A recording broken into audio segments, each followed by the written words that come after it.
You know what I'm saying? What's the beat? What's the default? Select a even if I have, even if I don't. Just wanna live my life, no matter what. In a situation, just wanna live my life. Life is Wow, yeah man, salibonani makadi muri Zimbabwe Linja and welcome to Zim Reality ITV. Pana patinongwa fangwa my latest.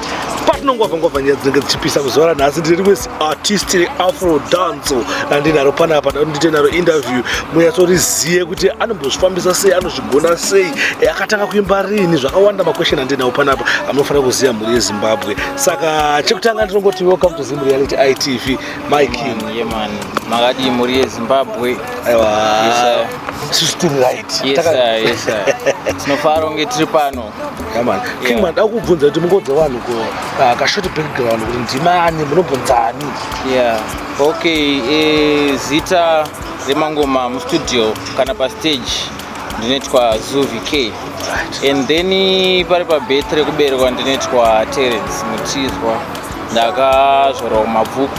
Right. Ndokudanga ndoko ndakakurira ndikazomuvha from mabhuku to Mutorashanga. From Mutorashanga ndikazoenda kuKwekwe ndikazodzoka back futi kuHarare. So kontinya nejourney yemusic. Yeah. Saka makatanga kuimba rini mudhara pamakazofunga kuti zenda kuti mai apa ndoda mbotanga kupinda studio ndimborekodha. Yeah, ndingati kurekodha ndanga ndiri form 2. Alright. Takangoita zvokupfurirana nevakomana. Kati kune tuma hip hop turi kupisa ngatigadzire ka group tonoita se tonorekodha and then takarekodha song yedu yekutanga tanga tiri group ranga navanhu 3. So takarekodha ka song kedu takatanga kufarirwawo nevanhu pa high school.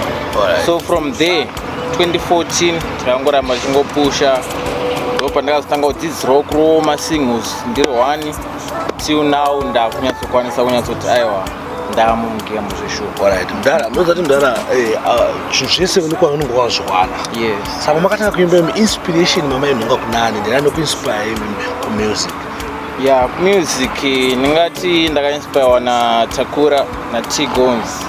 Chitarisa madays acho ndo music yatainyanyofolowa. Ndo music yaipisa ende zvinei nekupisa yanga yakapenga music yacho ende yagara yakatopenga. So from there ndakafarira music iyoyo ndikatanga kuifollowawo ndichigadzirawo something from something chandiye ndateererawo. Alright. Yeah. Saka iwo kutaura kuti iwo munhu anoku your favorite artist ndiTakura kati maybe izvo zviwane vamwe my favorite artist. No, he's still Takura. Still Takura. Yes.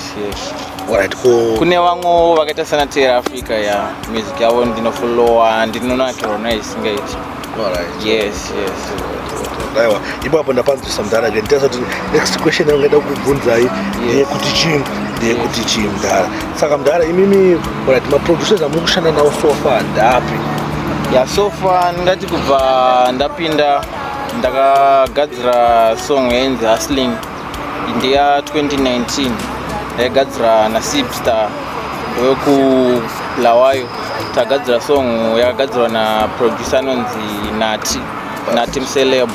And then ndakazoshandawo futi naKanda pabeat ndiye wandiri kushanda naye mazuva ano. Masingles mazhinji andiri kuburitsa kushanda naKanda pabeat and then ndine mamwe masingles ari kuuya anaKanda pabeat and then ndiri kutarisira kushanda naJeezy and then ndiri kutarisirawo futi kushanda naMaz on the beat nemamwewo mastudios achange tichifamba tichideliver music, good music.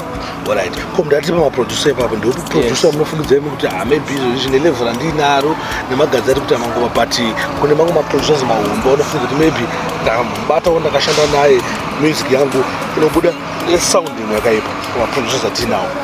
Pamaproducers atinawo so far ndingati ndikadedzwa hangu naMukoma Skid. Ndingafara isingaiti and ndinotarisira kuti ndinge ndichishandawo naMukoma Skid. Maybe one rimwe remadays ndichanodropawo masingles angu kana yandichati hit song yangu because I know kuti vanogadzira mahit songs. Right. Mudhara, we know kuti music kuti irire pane zvinhu zvakawanda zvinodiwa. Makamboendeswa nemusic ino kuredio. mambo phones music yenye kuredio question atakanda kutodzana sasa ndapamberi pacho ya kuredio ngati hatisati alright tine challenge yatusangana nayo kumaradios mazuva ano kune zvinenge zvichirikwa zvinenge zvichidiwa ikoko zvimwe zvacho sema upcoming hatikwanisi kuita sei kuzviwana zvaunofana nemazuva ano zvechokwadi chaizvo kuti unzwarira kuredio ka unofanira kunge wakabatawo something so something from something ka unogona kudzowa something chinenge chichikudhurira than production yacho yauda unoita sei yauda unosubmita kuredio so ipapo but makambozvitry kare munongoita zvekunzwa bocheta no zvinhu zvekuti takatotry yes ko maplatform anoshandisa pasocial media ndaapo like tomboti radio yaramba zvayo but kuti vanhu maybe vanoda kuzonzwa music yacho maybe painternet payoutube and stuff ipapo nokubata ipapo handingati vanhu vakaenda payoutube pangu izvezvi pane mavideos aripo ari kunakidza singaite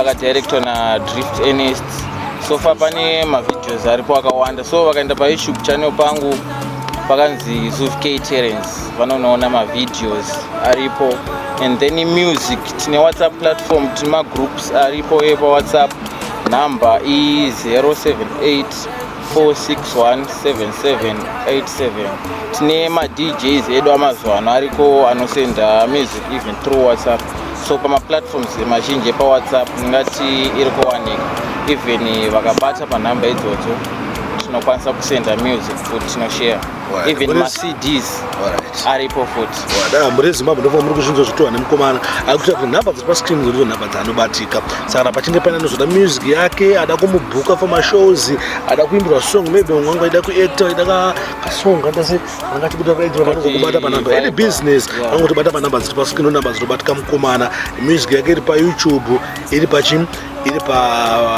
iri pese panowanika music pasocial media iri panditi yes inowanika even mahandles akaita sepa IG vanokwanisa kundowana pakanzi Zoovie Terence Facebook page redu rakanzi Zoovie Music tinoshare even mavideos maupdates and stuff kwatinenge tichinoperforma tinenge tichishare zvinhu zvakaita seizvozvo alright mudara ipapo pacheka ndofuna muri Zimbabwe yakuziva zviri kuitika ko ati any collab muno here any collab yamakaitawo kana any video yamuda kubudisa anytime soon yeah so far ndine video randiri kudropa week rekutanga kwa March ndakaimba na CC mbeba anonzi CC iye ane nguva ari mugame so tiri kumboshare experience tichimboona kuti zvakamira sei so tine song yedu inonzi life is too short video racho ndo ratiri kudropa first week yaMarch and then ndine collabo